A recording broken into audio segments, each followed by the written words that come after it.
আসসালামু আলাইকুম, কেমন আছেন সবাই? আশা করি ভালো। আজকে আমি সাগর একটি ডেজার্ট বানিয়ে দেখাবো। এই গরমে ঠান্ডা ঠান্ডা আমের এই ডেজার্টটি কিন্তু আশা করছি আপনাদের সবার খুবই পছন্দ হবে। খুবই অল্প উপকরণ দিয়ে কিন্তু আপনারা বাসায় ঝটপট এই ডেজার্টটি বানাতে পারেন সাগু আর আম দিয়ে। কিন্তু অনেক মজা।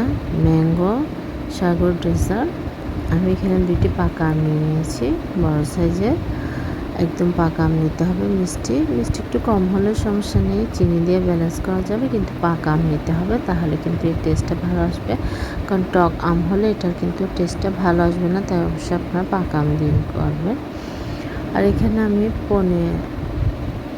1/3 কাপ পরিমাণ সাগু গরম পানিতে সিদ্ধ করে নিচ্ছি। পানিটা হালকা একটু গরম হলে আমি সাগুটি দিয়ে দিব। সাগুটি কালার চেঞ্জ হলে আমি ঠান্ডা পানি দিয়ে ভালো করে ধুয়ে নিব, তাহলে কিন্তু হয়ে যাবে।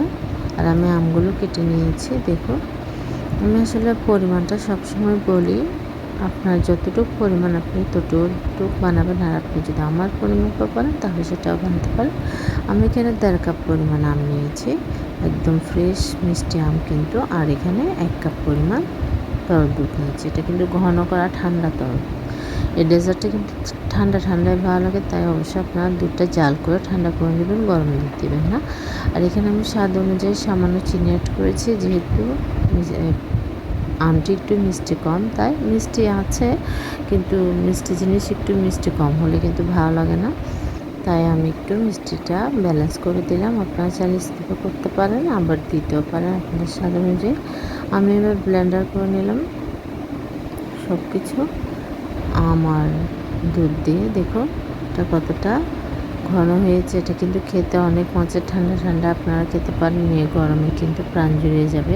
আপনারা কিন্তু মেহমানদেরকেও খুব সহজে ঝটপট সার্ভ করতে পারেন। এখন যেহেতু আমের সিজন অ্যাভেলেবেল, সামনে তো কিন্তু খুবই অ্যাভেলেবেল হবে, তাই আপনারা খুব সহজেই কিন্তু এই ডেজার্টটি বানিয়ে সবাইকে কিন্তু মন জয় করে নিতে পারেন। সবাই কিন্তু খুবই খুশি হবে, বাচ্চা থেকে শুরু করে একদম বড়রা সবাই কিন্তু খুবই আম পছন্দ করেন, এমন মানুষ কিন্তু খুব কমই পাওয়া যায়। তো অবশ্যই একবার হলো আমার রেসিপিটি ফলো করে বানাবেন। আমি সাগুগুলো কিন্তু দিয়ে দিলাম, এখানে বরফ কুচি দিয়ে দিয়েছি। আপনারা কিন্তু সেম টু সেম আমার প্রসেসিংটা করবেন, দেখবেন এটা কিন্তু খেতে অনেক মজা। তারপর আমি আর একটু কুচি করে রেখেছিলাম আম। এটা কিন্তু আম দিয়ে তৈরি, যার কারণে এটা কিন্তু টেস্টটা কিন্তু অনেক টেস্টি। আমি সব কিছু এখন ভালো করে মিক্স করে নিচ্ছি। দেখুন, এটা কিন্তু খুবই ঝটপট, খুবই কম সময়ে কিন্তু করে নিতে পারেন, কিন্তু খেতে এটা অনেক টেস্টি, অনেক মজা। আপনারা অবশ্যই আমার রেসিপিটি ফলো করে বানাবেন। আশা করছি আপনাদের ভালো লাগবে। আমি উপরে কাঠবাদাম এবং কাজু বাদাম দিয়ে ডেকোরেশন করেছি। এটা প্রতিটা লেয়ারে কিন্তু আমার বাদাম সব কিছু পাবেন। এটা এতটাই মজা, এতটা রিফ্রেশিং আর হেলদি। অবশ্যই আপনারা আমার রেসিপিটি ফলো করে বানাবেন। আশা করছি আপনাদের ভালো লাগবে। আর আমাকে অবশ্যই কমেন্ট করে জানাবেন। আর আমার চ্যানেলটি সাবস্ক্রাইব করবেন, পাশে থাকা বেল আইকনটি প্রেস করে দেবেন, নোটিফিকেশান অন হয়ে যাবে। নিত্য নতুন রান্না আপনারা খুব সহজে দেখতে পারবেন। আর ভুল ত্রুটি হলে সরি। আল্লাহ হাফেজ, আসসালামু আলাইকুম। সবাই ভালো থাকবেন, আমাদের জন্য দোয়া করবেন। আল্লাহ।